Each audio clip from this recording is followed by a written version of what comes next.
Professor Kesavapani. We shall really miss you in 5 days' time, when you will step down as Director of ISIS after a highly successful tenure as Director. You leave behind a very rich legacy and many good initiatives that will, I'm sure, endure and prosper after you. It is always a pleasure to share a platform with my good friend and former boss, Ambassador and Professor Jørgen Ostrom-Müller, who was the governor representing Denmark on the Board of Governors of the Asia-Europe Foundation.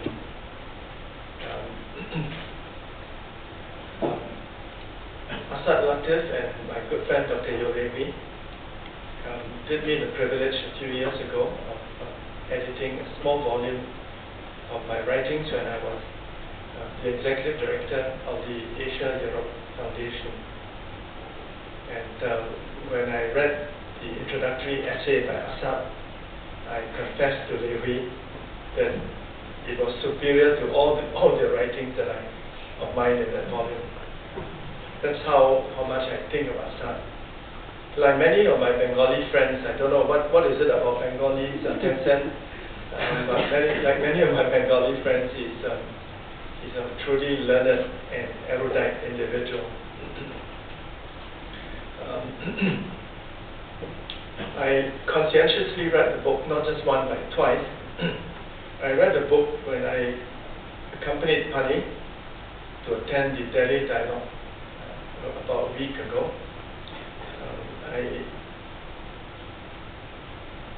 I restrained myself from the temptation of watching too many movies and concentrated on reading Asad's book.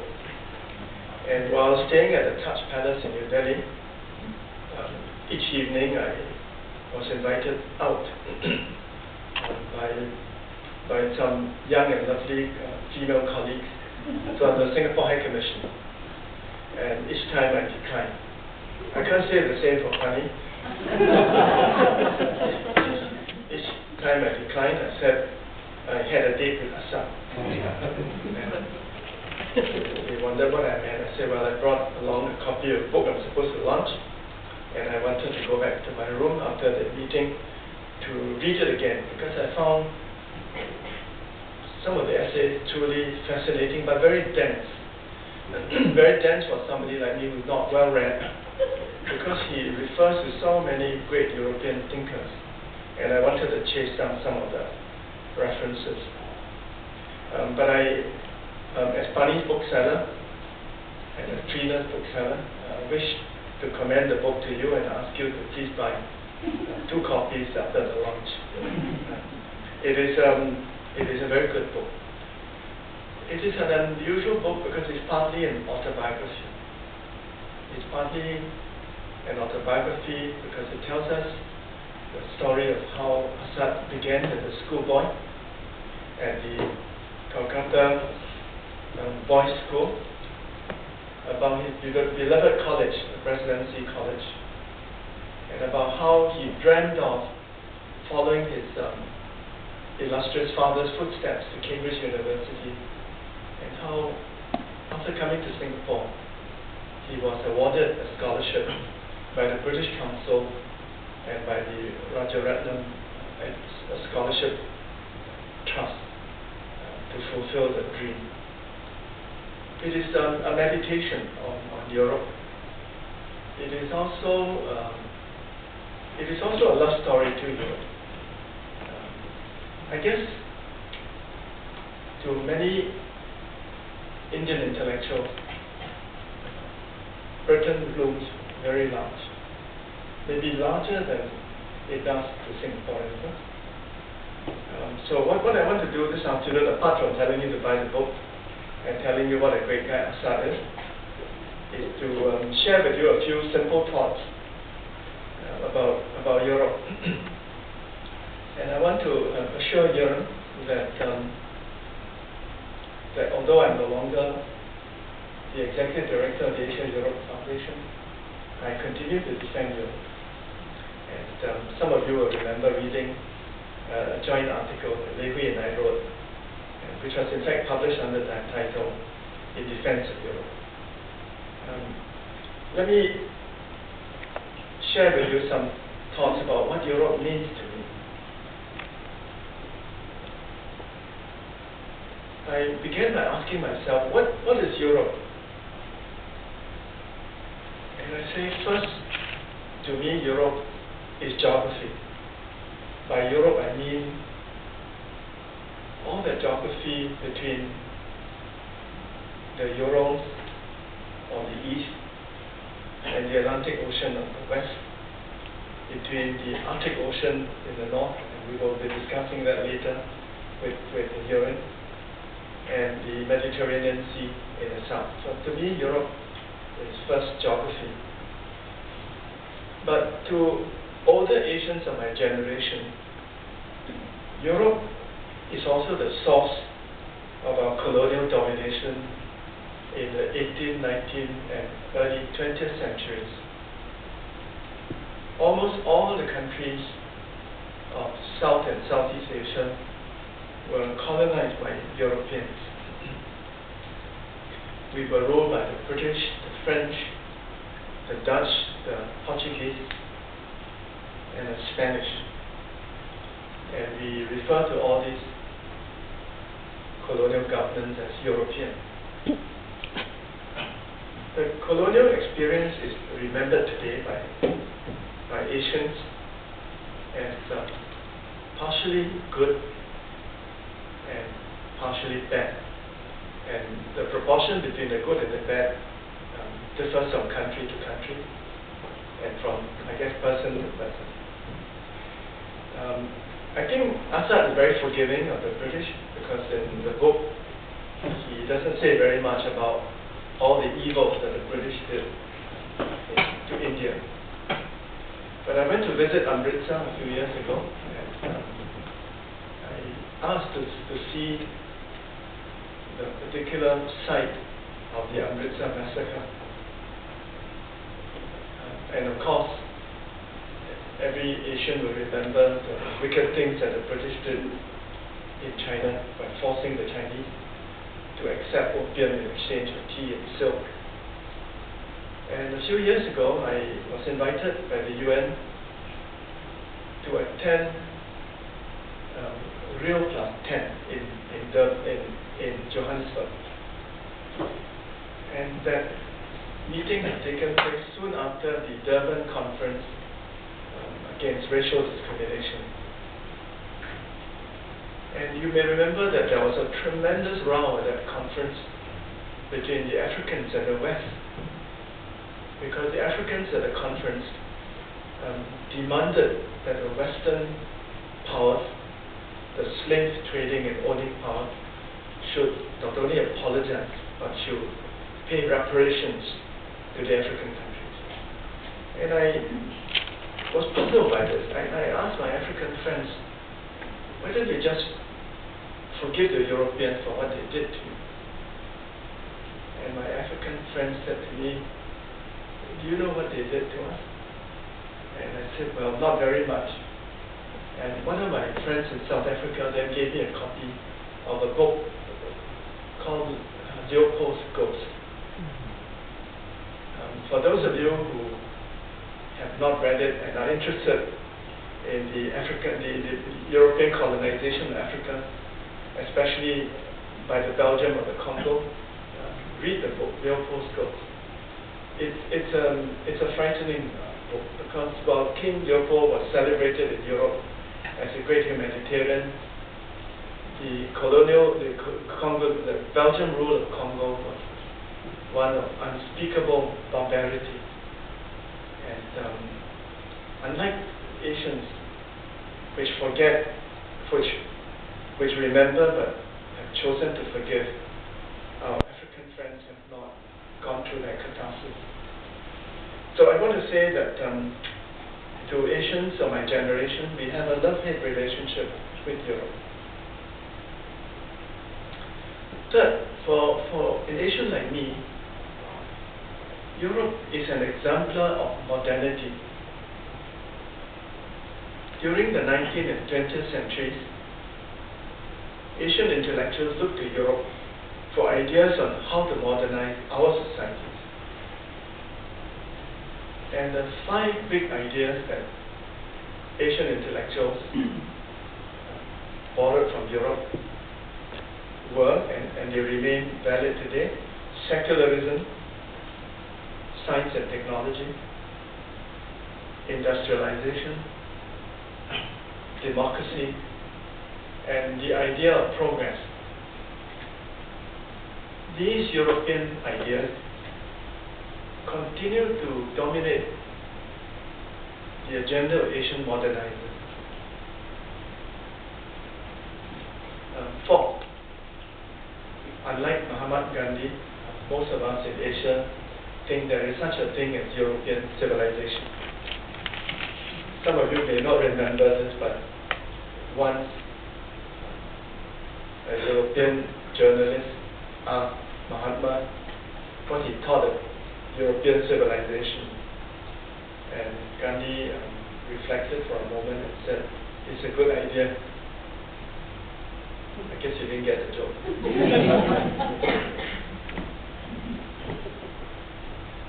The highest peaks of European civilization are occupied by writers of eternal merit, Dante and Shakespeare, musicians such as Beethoven, Verdi.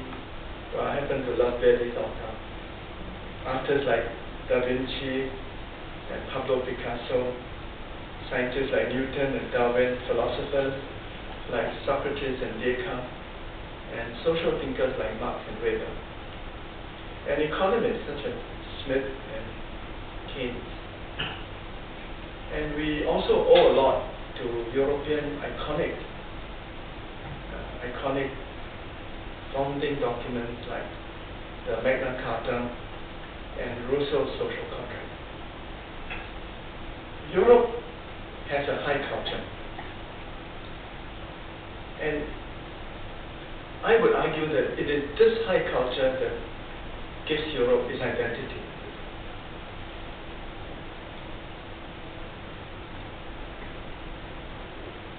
Jürgen asked a minute ago, how can the people with such a high civilization yet commit such unspeakable crimes, not only against the colonial peoples in Africa and in Asia, but against their own people? And I recently convened the Singapore observance of the International Holocaust Memorial Day on the 27th of January this year. And in doing research for my speech, I was struck by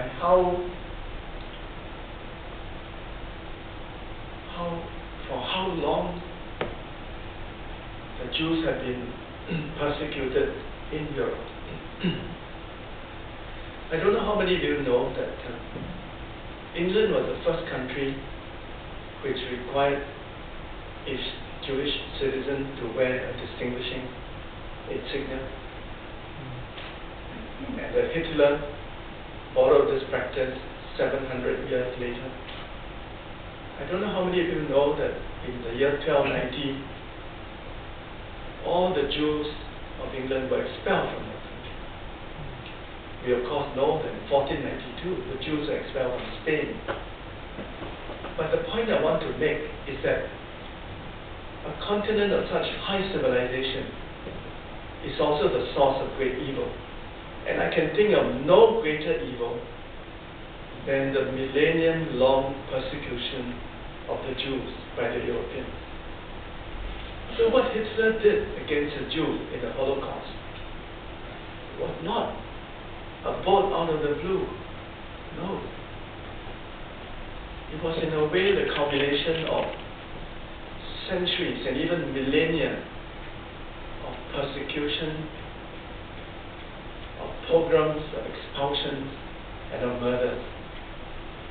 The Holocaust is, in my view, the worst, and I would say an indelible stain on the conscience of Europe. So, Assad, while I, like you admire the peaks of European civilization, but I also feel that we must at the same time remember and acknowledge that Europe is both a source of good and a source of great evil.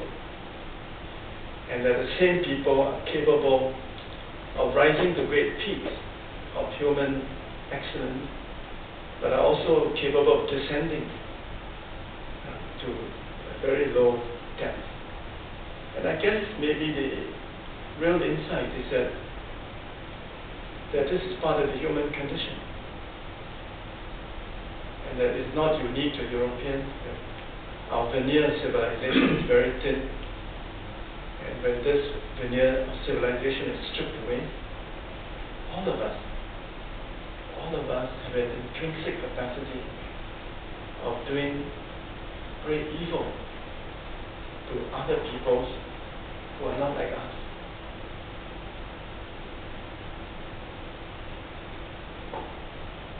I want to make one other point, and this in a way is congruent with what Yuran and Assad say. When Asians think of Europe today, they naturally think of the European Union, this unique regional community of 27 independent nations who, for the first time in human history, have decided to pool their sovereignty in order to unite their strength. To a nation, the European integration project is a very inspiring one. It's an inspiring one for two reasons. First, it shows that it is possible to bring about a historic reconciliation between historic enemies. The Europeans have been fighting and murdering each other for centuries. Europe is not just in the first half of the 20th century, but when you look at the history of Europe, it's a history sodden in blood. Europeans have been killing each other for centuries, and yet something miraculous happened at the end of the Second World War. A generation of great European thinkers decided that enough was enough, that Europeans were no longer let down to fight against each other, and they embarked upon a project to institutionalize peace. The European integration project is, as Assad said correctly, a project above all to prevent war and to institutionalize peace.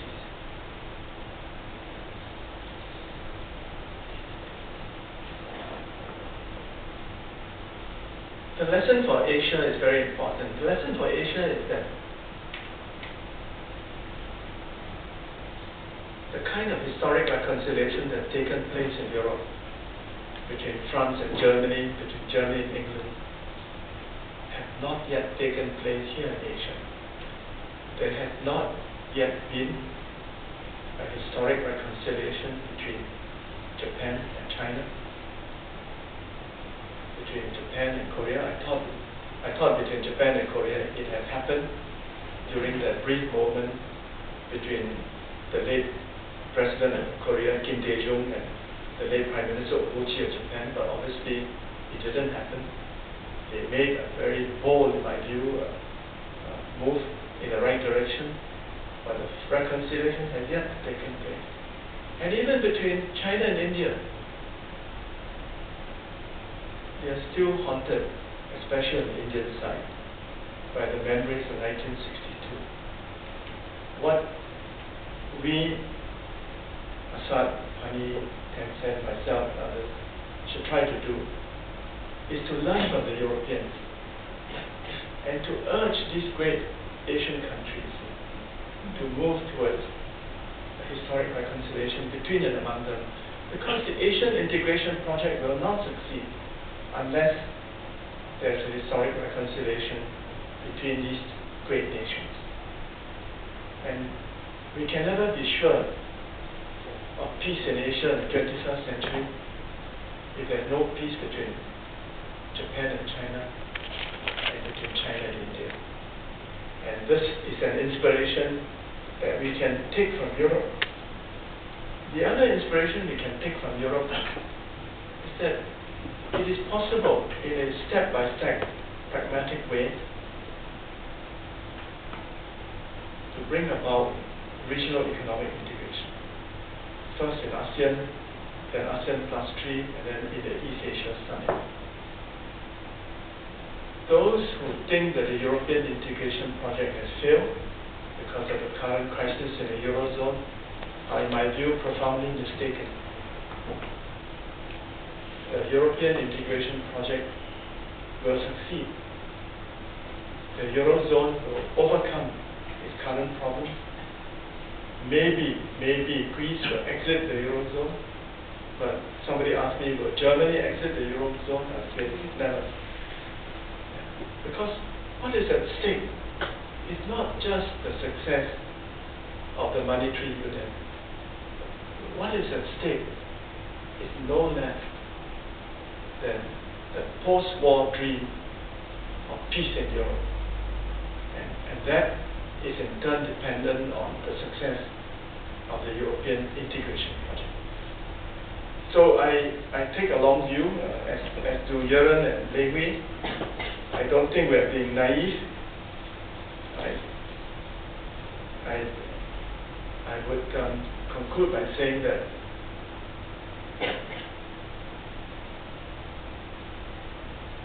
Europe has a lot to contribute to the world. And the European reconciliation post-Second World War and the ongoing process of European integration has very important lessons for us in Asia. And I thank Asad Latif very much for having written such a brilliant book. Thank you, Asad.